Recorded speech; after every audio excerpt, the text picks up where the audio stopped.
MLR round number 3, folks. 6 games done and dusted. I've seen fair chunks of well, not all of the games, of at least 3 of the games and highlights of all of them. So we'll go through the games, go through some kind of key moments and results and whatnot, and you guys can let me know your thoughts on how things are going. If you're new to the MLR, please do get behind the team. The Rugby Network website or app has all the games for free. You can watch them live, you can watch them on demand. Like I said, it's free. They've got I'm not too convinced about the stats yet, to be fair. They do match stats, but it's a provider that does a limited amount, and I mean, it's really great they have them because not every competition even has match stats for a competition as young as the MLR is.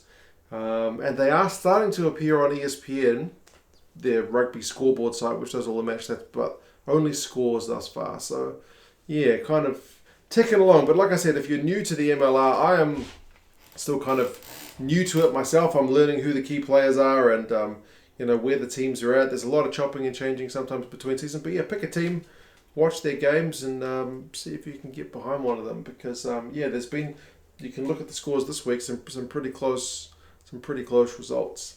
The first one, DC in New England. I did watch the majority of this one, and DC Old Glory seem to be they're going to be the whipping boy this season, aren't they? That's what it seems to be. I mean, I will give credit to them because New England go up to a big lead. I think is it Mitch Wilson scores one, Peter Jansen scores one, like the hooker, the fullback for New England. They're all getting in on the action. DC get a yellow card. New England get a maul try.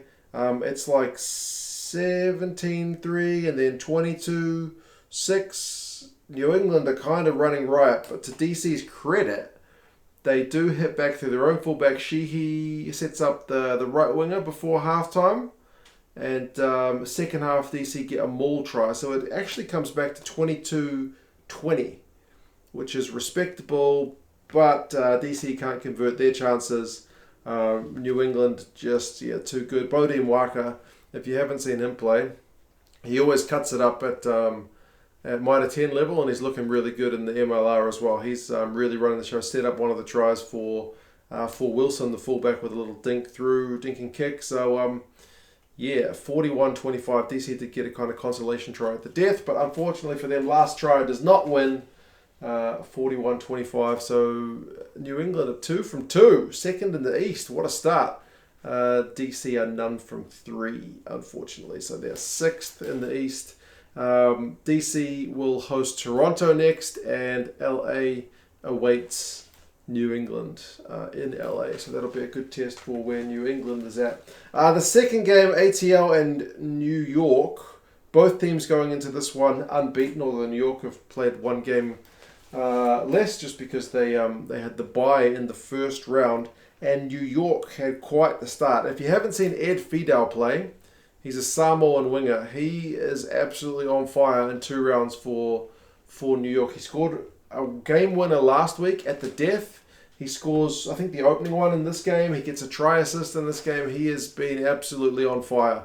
So 17-0 lead for New York early, and then like by halftime, I think it's 24-14. It was 24-7, but 24-7, which is 24-7 means like all day, every day, right? 24-7, it was like after 32 minutes when Fawcett had scored, but ATL had kind of hit straight back through the hooker. I think his name's Morn. So 24-14 at halftime is by no means kind of dead and buried. Morn got another one for ATL from a maul, so they actually went in front 28-24. But then, like I mentioned, Fidel set up Emery for one, 38-28. And ATL kind of blew an overlap in the latter stages of the game, so they certainly could have won it. But not to be. What can you say? One of the guys in New York had to go off on a stretcher towards the end of the game. One of their substitute backs, so fingers crossed he's all good. He seemed to be waving like he's all right. But they had to stop the game for a long period for him to go off, so wishing him all the best. New York are 2-0, pretty good. 3rd in the East, with a game in hand on some teams. ATL 1st in the East, but that's the first game they have dropped. They do get a losing bonus point for that one, if nothing else. So, they're on the bye. So, chance to kind of regroup after that loss. The next one, which was NOLA and Toronto, I'm wearing the Toronto gear because they got their first win. I didn't see this game other than the highlights. 24-23 properly goes down to the wire. It's another one where seemingly there's a bit of lead changing because Toronto went in front with a try.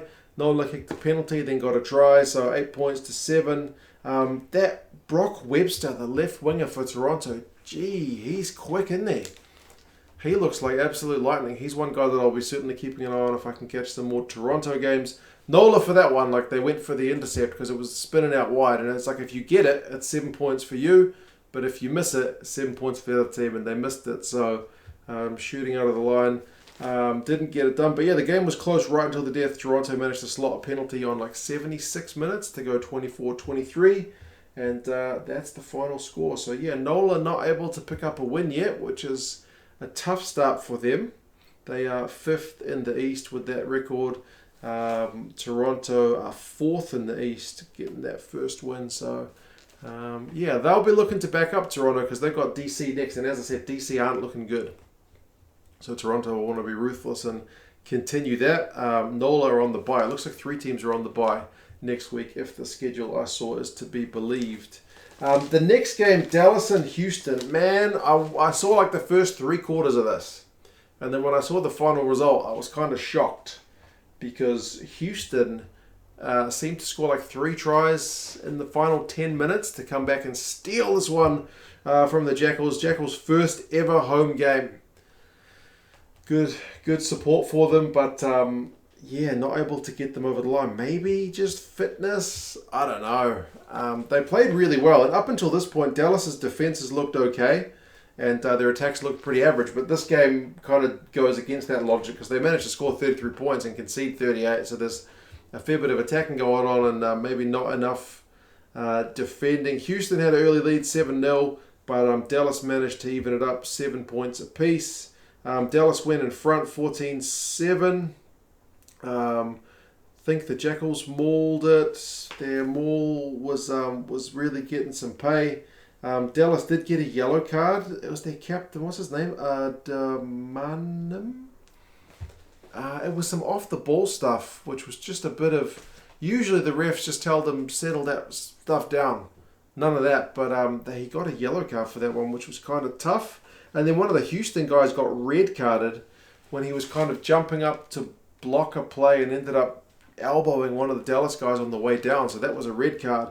Remember, they're doing the 20-minute red cards in the MLR this year. But yeah, when I stopped watching, it was 26-14 with Dallas scoring, I think, during the yellow card and during the red card. So when they had a man down and when they had 14-14. So 26-14.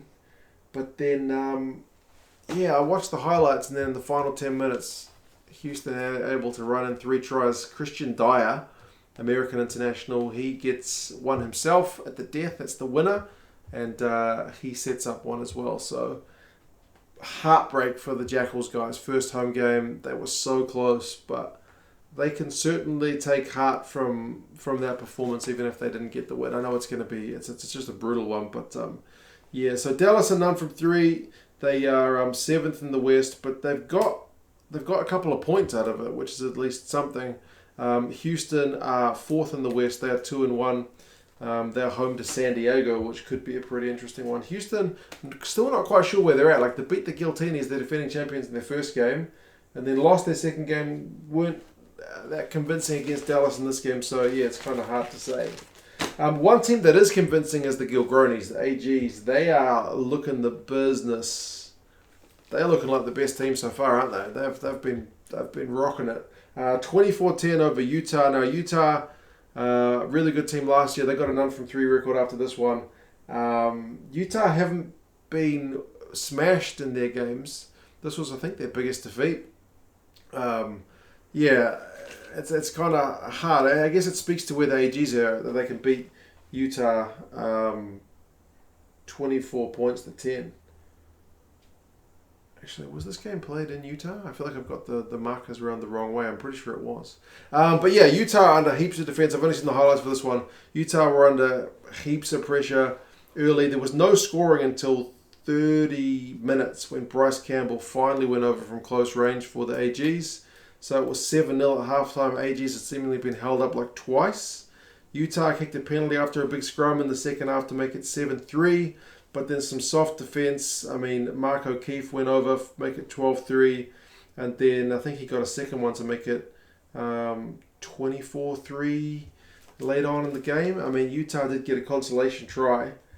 But seemingly, from what limited amount I saw in the highlights, never really looked like getting close in this one. So, yeah, the Gilgronis 24-10, man. That's a bit of a statement win.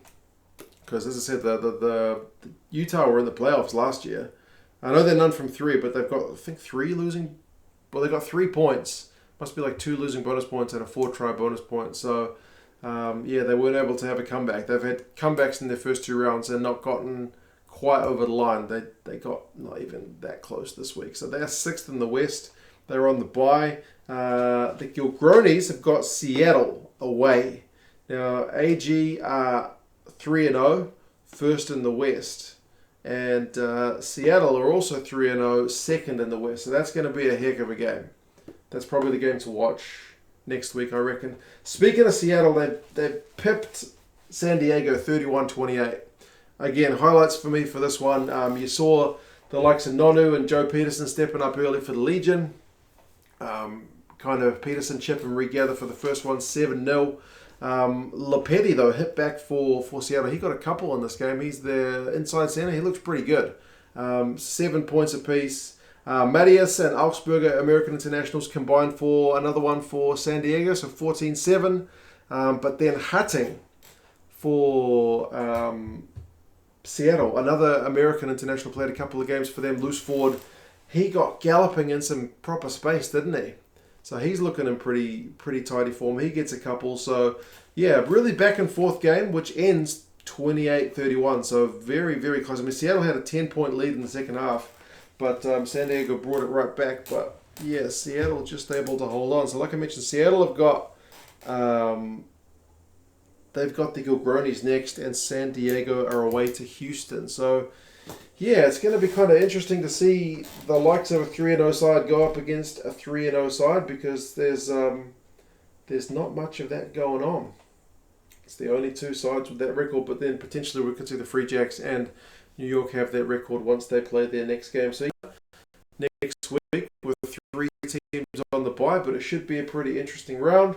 You guys do let me know your thoughts. If you're a kind of diehard MLR fan, let me know how your team was going, especially if it's if it's any of the games really, because as I said, I really try to squeeze these games in when the kids are playing around or kind of other stuff around the house. I try to take as many notes and pay as much attention as I can, but it's not always easy. But I really do enjoy the league.